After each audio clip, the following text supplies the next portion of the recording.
Hello दोस्तों, नमस्कार। स्वागत है आपका हमारे यूट्यूब चैनल सम्राट एजुकेशन में। दोस्तों, आज की इस वीडियो में आप लोग को बीएससी एग्रीकल्चर 6 सेमेस्टर की एक विषय वाटरशेड एंड वेस्टलैंड मैनेजमेंट एजी 607 का पहला लेक्चर कराने वाला हूं, जिसका टाइटल है watershed management concept, need, principle and component of watershed management. बोल रहा है कि जो वाटरशेड मैनेजमेंट होता है, इसका कॉन्सेप्ट बताइए, इसकी क्या आवश्यकता है, इसका क्या सिद्धांत है, इसके कौन कौन से घटक हैं, उसके बारे में हम लोग को पढ़ना है। तो बहुत ही अच्छे से समझेंगे। यदि आप लोगों को इसका पीडीएफ चाहिए तो डिस्क्रिप्शन में व्हाट्सएप ग्रुप का लिंक और व्हाट्सएप नंबर दिया गया है, मैसेज करके आप लोग इसका पीडीएफ ले सकते हैं।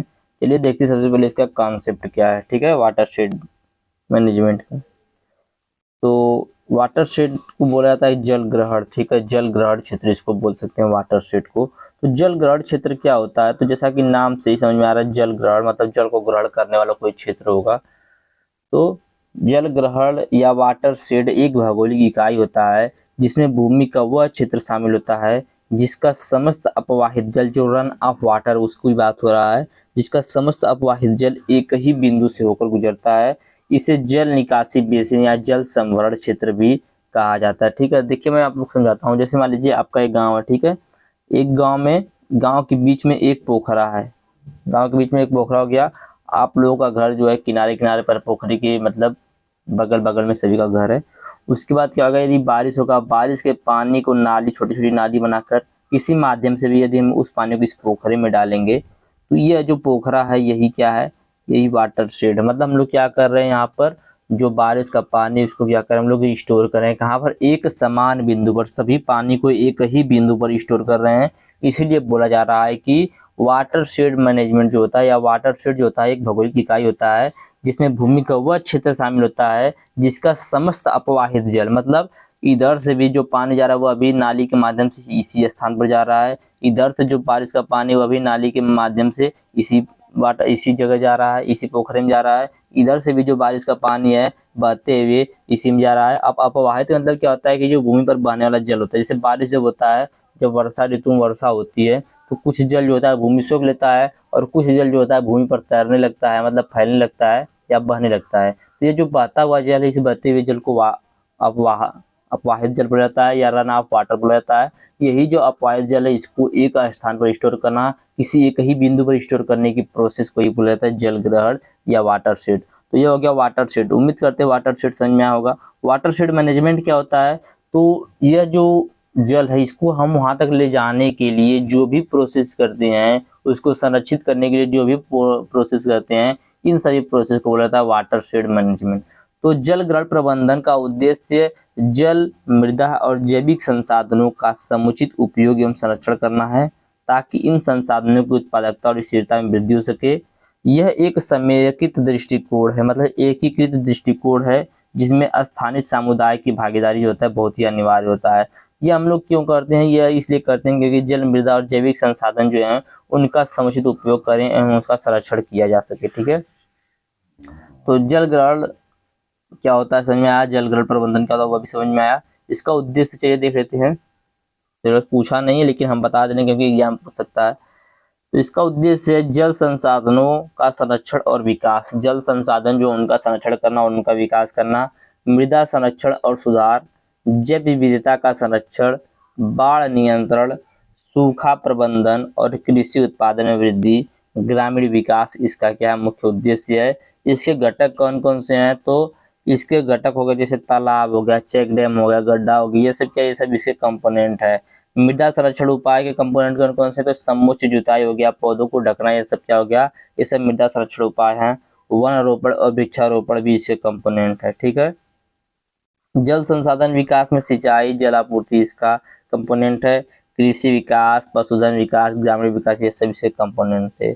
इसका लाभ क्या है? तो इसका लाभ है कि जल की उपलब्धता में वृद्धि करता है। ठीक है, जल जितना जल उसकी उपलब्धता में वृद्धि करता है, मृदा की गुणवत्ता में सुधार करता है, बाढ़ और सूखे की समस्याओं को कम करता है, कृषि उत्पादन में वृद्धि, ग्रामीण अर्थव्यवस्था में सुधार, पर्यावरण संरक्षण। ठीक है, तो यह था इसका कॉन्सेप्ट, क्योंकि मैंने आपको बताया कॉन्सेप्ट वही मैंने बताया, उसका लाभ मैंने बताया आप लोगों को। ठीक है, इसका उद्देश्य भी मैंने आप लोगों को बताया। चलिए अब आगे देखते हैं।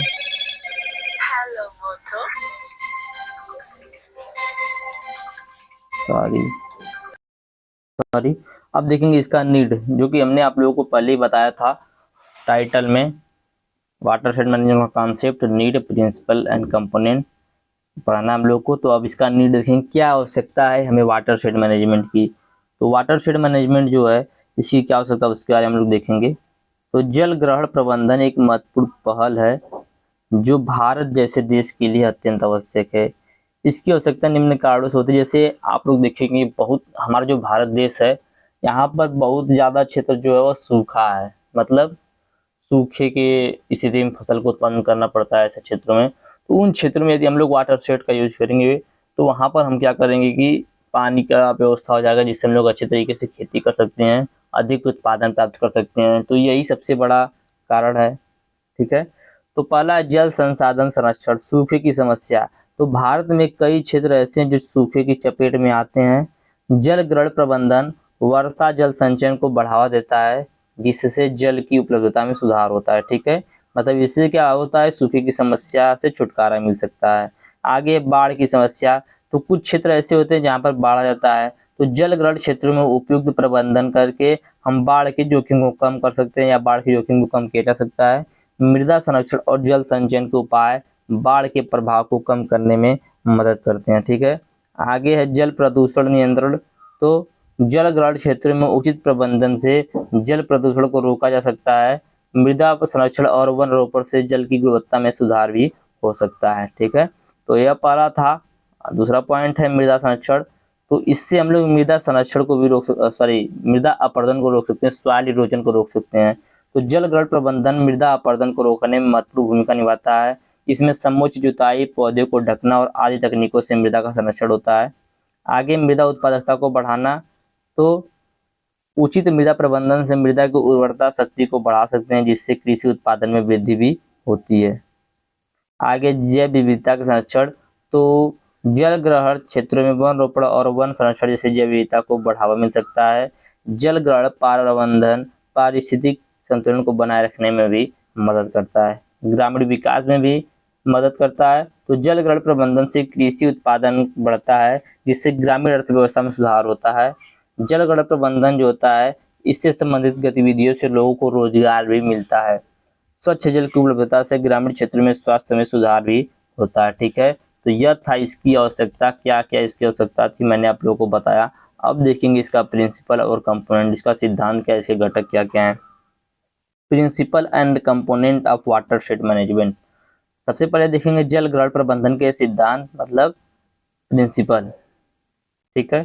तो जल ग्रहण प्रबंधन एक समग्र दृष्टिकोण है, एकीकृत दृष्टिकोण बोल सकते हैं, जिसमें कई सिद्धांतों का पालन किया जाता है। ये सिद्धांत जल, मृदा, वनस्पति और सामाजिक आर्थिक पहलुओं के संतुलन को ध्यान में रखते हुए संसाधनों के सतत उपयोग को सुनिश्चित करते हैं। इसके प्रमुख सिद्धांत कौन कौन से। पहला है समग्र दृष्टिकोण, ठीक है। सिद्धांत हम लोग देख रहे हैं, याद रखिएगा।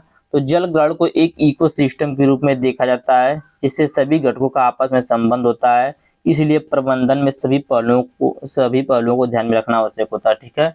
क्या बोल रहा है कि जो जल ग्रहण होता है, इसमें जो जल ग्रहण इसको एक इकोसिस्टम के रूप में देखा जाता है, जिससे क्या होता है कि सभी घटक का आपस में संबंध होता है।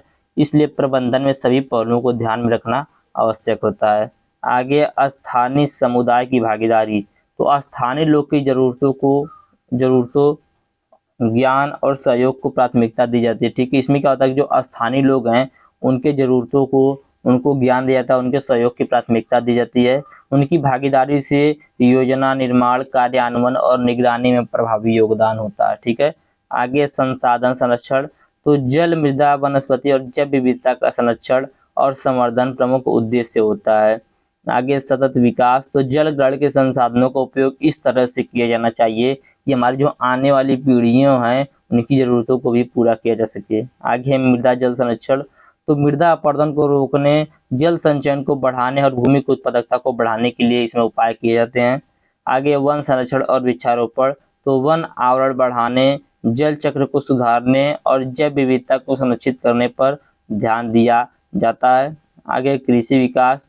तो जल ग्रहण क्षेत्र में कृषि उत्पादन को बढ़ाने के लिए जल और मृदा प्रबंधन के साथ साथ कृषि तकनीकों में सुधार किया जाता है।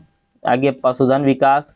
तो पशुपालन गतिविधियों को संतुलित तरीके से बढ़ावा दिया जाता है ताकि पर्यावरणीय प्रभाव कम हो सके। आगे ग्रामीण विकास, तो जल ग्रहण क्षेत्र के लोगों के जीवन स्तर को उठाने के लिए विभिन्न विकास कार्यक्रमों को शामिल किया जाता है। ठीक है, ये सब इसका सिद्धांत है। आगे निगरानी और मूल्यांकन, तो जल ग्रहण प्रबंधन की प्रभावशीलता का नियमित मूल्यांकन किया जाता है ताकि जो आवश्यक सुधार किए जा सके। ठीक है, तो ये इसका क्या था, प्रिंसिपल था, सिद्धांत था, जो कि मैंने आप लोगों को बताया। इसका कंपोनेंट देखेंगे तो जल ग्रहण प्रबंधन एक व्यापक प्रक्रिया है जिसमें कई महत्वपूर्ण घटक शामिल होते हैं। ये घटक जो होते हैं एक दूसरे से जुड़े हुए होते हैं और एक संतुलित पारिस्थितिक तंत्र के निर्माण में योगदान देते हैं। प्रमुख घटक कौन कौन से हैं, तो पहला जल संरक्षण की संरचनाएं। तो जब हम लोग को जल संरक्षण करना होता है उस समय तालाब, चेक डैम, कुंड आदि का निर्माण जल संचयन के लिए किया जाता है।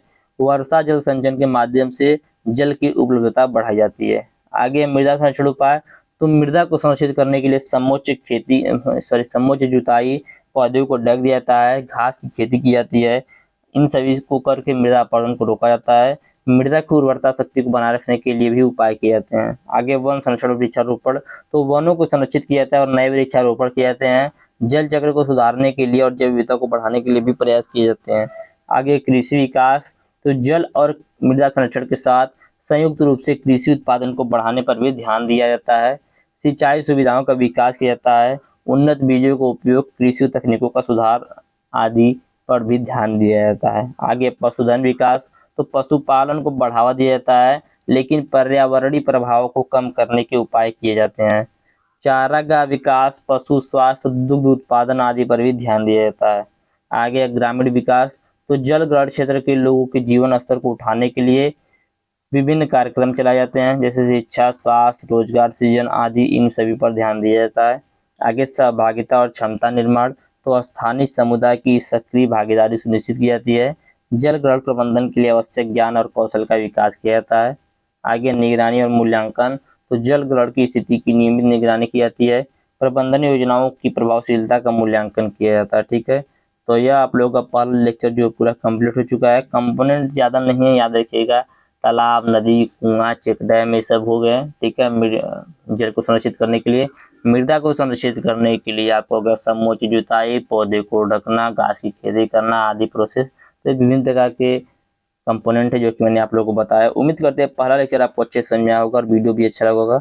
वीडियो अच्छा लगा तो वीडियो को लाइक कीजिएगा, चैनल को सब्सक्राइब कीजिएगा, अपने दोस्तों के पास शेयर जरूर कीजिएगा। धन्यवाद। सॉरी।